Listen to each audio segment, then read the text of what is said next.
And here we are, guys, on the last one. We're on our final seasonal checkpoint for this course. It's August Eve, also known as Lammas or Lughnadadh. Wow, this one really crept up on me. With the other checkpoints, I feel like we tend to count down the days more with anticipation. Like, there's a lot of hype around the spring celebrations because we're looking forward to better weather. And then in the fall, we look forward to watching the leaves change and celebrating the more mainstream harvest traditions. Even in the dead of winter, Yuletide seems to have strong traditions in almost every culture. But then there's August Eve, which is really easily overlooked. By this time of year, the excitement of it finally being summertime has pretty much already run its course, and autumn really hasn't set in yet either. Where I live, August is easily taken for granted because, well, it's pretty much just plain hot. So unless you happen to already have really strong Lammas traditions, or if you happen to be closely involved with the corn harvest in your area, it's really easy to miss the point of this holiday altogether.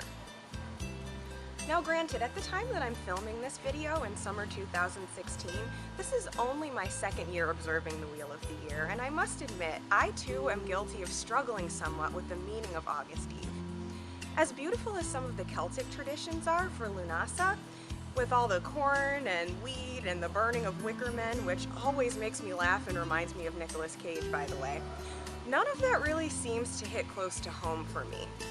I mean, now that I've been cultivating a garden for a couple of years now, I can at least relate to it being that time of year when the summer vegetables are harvested and that time when the autumn-colored flowers like sunflowers, marigolds, and black-eyed Susans are in bloom.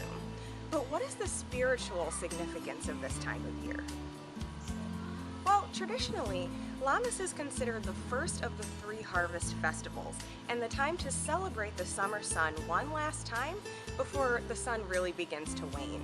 So, keeping with the concept that we've discussed throughout the year, what we're planting, tending, and harvesting along our personal journey are our intentions.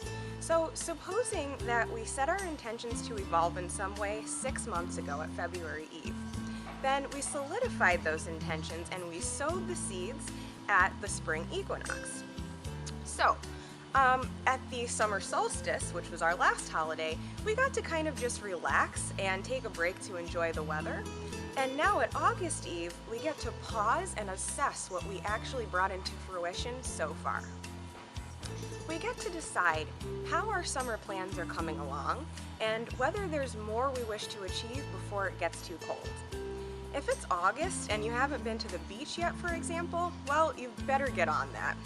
Or if you're in school and you haven't made a fun memory this summer vacation, it's time to grab your friends and go for an adventure.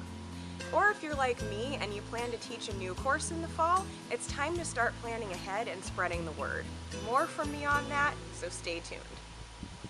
These are just a few examples, but the idea here is to take these themes and apply them to your life. Pausing and acknowledging the beginning of the last days of summer, and beginning to make the shift to planning ahead for the fall and winter.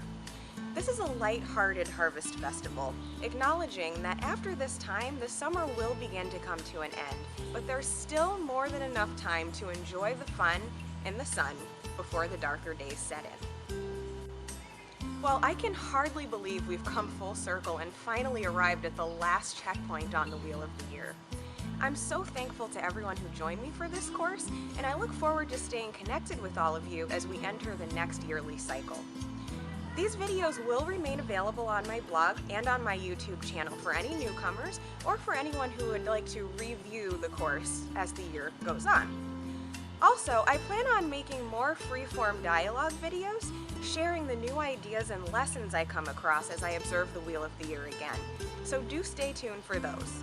So thank you so much for participating. Happy August Eve, and until next time, guys, blessed be.